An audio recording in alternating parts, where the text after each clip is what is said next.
Hello friends, நீ நான் காதல் என்ற எபிசோடில் என்ன நடக்கலாம் அப்படிங்கிறத பற்றி பார்க்கலாம். இன்றைக்கான எபிசோட் ஒரு மாதிரி இன்ட்ரெஸ்டிங்கான எமோஷனல் எபிசோட் தான். எப்பவும் போல் குழப்பமான ஒரு எபிசோடுன்னு சொல்லலாம். இப்போ ராகவ் அந்த விஷயத்தெல்லாம் பார்த்துட்டு ரொம்ப கோபமாக ரூமுக்கு வராங்க. இங்கே பார்த்தா அபியும் தலைவலியில் உட்காந்துருக்காங்க. இப்போ அந்த பணத்தை எடுத்து திருப்பி கொடுக்குறாங்க. அபிக்கு ஒன்றுமே புரியல. ஏன் பணத்தை திருப்பி கொடுக்குறீங்கன்னு கேட்கும்போது, இப்போ முரளியோட ரெஃபரன்ஸில் தான் உனக்கு இந்த ஆர்டர் கிடச்சிச்சு அப்படிங்கிற மாதிரி விஷயத்த சொல்லிடுறாங்க. அபிக்கு சரியான கோவம் வந்துடுது. பேசுன்னு பேசி விட்டு அங்கேருந்து இது யாருக்கிட்ட பேசுமோ நான் பேசுகிறேன்னு வெளியில் வராங்க. இங்கே பார்த்தா மென்டல் முரளி கார்டனில் நிற்கிறாங்க. இப்போ முரளிக்கிட்ட வந்து செம்மையாக பேசி விட்டு அண்ணன்னு பேசுகிறாங்க. அதனால் முரளி வந்து அப்படியே அப்செட் ஆகி போகிறாங்க. இப்போ இனிமேல் வந்து எனக்கு எதுவும் உதவி செய்யாதீங்க, நானும் அந்த ஆர்டரை கேன்சல் பண்ணிடுறேன் அப்படிங்கிற மாதிரி வந்துட்டு இப்போ ராகவுக்கு முன்னாடி அவங்கள்ட்ட ஃபோன் பண்ணி உடம்பு சரியில்லை, அதனால் என்னால் இந்த ஆர்டர் செய்ய முடியாதுன்னு சொல்லிட்டு கேன்சல் பண்ணுறாங்க.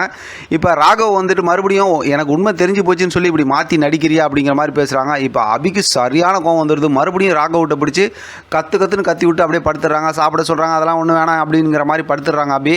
அடுத்த நாள் பார்த்தோம் அப்படின்னா இப்போ அபி உட்காந்து யோசிக்க ஆரம்பிக்கிறாங்க. மனசாட்சியோடு பேசுகிறாங்க. எப்படி இருந்தாலும் இந்த உண்மையை நிரூபிச்சு ஆகணும் அப்படிங்கும்போது, ஏற்கனவே பார்த்தோம்னா அஞ்சலிக்கும் முரளிக்கும் அந்த கல்யாண நாள் ஃபங்க்ஷன் நடந்துச்சு இல்லை, அந்த நேரத்தில் வந்து அவங்க சங்கர்னு அவங்க ஃப்ரெண்டை ஒருத்தவங்களாக தானே மாப்பிள்ளைங்கிற மாதிரி இன்ட்ரடியூஸ் பண்ணாங்க. அந்த ஃபோட்டோ எடுத்தாங்க. அதெல்லாம் வச்சு நம்ம நிரூபிக்கணும் அப்படிங்கிற மாதிரி யோசிச்சுக்கிட்டு இருக்காங்க. இப்போ தான் பார்த்தோம்னா அந்த நேரத்தில் ஆகாஷ் வராரு.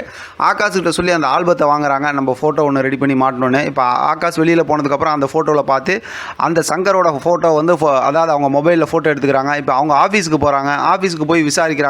சங்கரங்கிறவங்க இங்கே இல்லை, இப்போ வெளியில் போயிட்டாங்கன்னு சொல்லிட்டு அட்ரஸ் தான் கொடுக்குறாங்க. இப்போ அந்த அட்ரஸை தேடி நம்ம போகலான்னு சொல்லி அங்கே போய் கேட்குறாங்க. அவங்களும் அங்கே இல்லை, காலி பண்ணி போயிட்டாங்க ஹவுஸ் ஓனரோட சண்டையில் அப்படிங்கிற மாதிரி சொல்கிறாங்க. ஆனால் அந்த விஷயத்தெல்லாம் தெரிஞ்சுக்கிறாங்க. முரளியை பற்றி இதெல்லாம் விஷயத்தெல்லாம் அப்படி அப்படியே ஒன்றுலாம் தெரிஞ்சுக்கிறாங்க. இங்கே பார்த்தோம் அப்படின்னா ஆகாஷும் அணுவும் உட்காந்து பேசிகிட்டு இருக்காங்க. நம்ம புதுசாக ரெஸ்டாரண்ட் திறக்கலாம் அப்படி இப்படிங்கிற மாதிரிலாம் நல்லா சந்தோஷமாக பேசிகிட்டு இருக்காங்க. அந்த நேரத்தில் பார்த்தோம்னா அபியும் வந்துடுறாங்க, சுந்தரியும் வந்துடுறாங்க. இப்போ அதனால் பார்த்தா ஆகாஷ் வந்து சாப்பாடு விஷயமா அப்படியே நைஸாக பேசிட்டு அப்படியே எந்திரிச்சு போயிடுறாரு. இதில் ட்விஸ்ட் என்ன அப்படின்னு பார்த்தோன்னா, அணு வந்து வாந்தி எடுக்கிறாங்க. அதை பார்க்குற சுந்தரிக்கு ஒரே வைத்த கலக்கமாக இருக்குது. ஆனால் அணு வாந்தி எடுத்துட்டு அங்கேருந்து போயிடுறாங்க. ஆனால் அவங்க புரியாமல் அபிகிட்ட கேட்குறாங்க. இப்போ அபிக்கு புரிஞ்சு போது ஏன் வந்து அந்த மாதிரி சுந்தரி கோவப்படுறாங்கன்னு. இப்போ தான் வந்து ஒரு குண்டு அதாவது ஒரு ட்விஸ்ட் அடிச்சு விட்றாங்க. அணு வந்து இந்த மாதிரி அதாவது மாசமாக இருக்கிறாங்க, அவங்க வயிற்றில் குழந்தை இருக்குது அப்படிங்கிற விஷயத்த சொல்கிறாங்க. அதை கேட்டதுமே சுந்தரி வந்து பதறி போகிறாங்க. செம்ம இன்ட்ரெஸ்டிங்காக இன்றைக்கான எபிசோட் முடிச்சிருக்காங்க. பார்க்கலாம் அடுத்து என்ன நடக்குதுன்னு. இதை பற்றி உங்களோட கருத்து கமெண்ட் பாக்ஸ் தெரியப்படுத்துங்க. தொடர்ந்து ஆதரவு கொடுங்க. தேங்க்யூ ஃப்ரெண்ட், தேங்க்ஸ் ஃபார் வாட்சிங்.